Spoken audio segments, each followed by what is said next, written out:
Pelarian para pelaku begal ini tidak bertahan lama. Selang 1 hari pasca kejadian pembegalan yang disertai dengan pembacokan, akhirnya berhasil dibekuk jajaran Reskrim Polres Tulung Agung.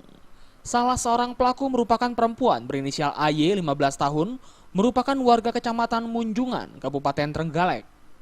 Modus yang digunakan para pelaku dengan menjadikan tersangka perempuan sebagai umpan. Dengan berpura-pura minta bantuan pada pengguna jalan, setelah itu 4 pelaku lainnya membuntuti dari belakang. Setibanya di jalan yang sepi, pelaku merampas motor korban.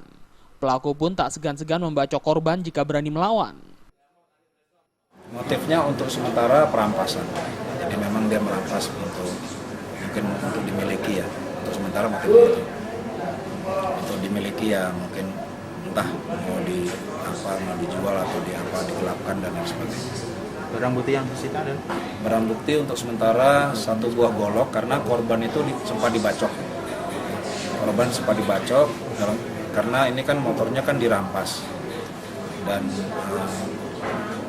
dalam rangka supaya tidak ada perlawanan, makanya pelaku-pelaku ini membawa sajam.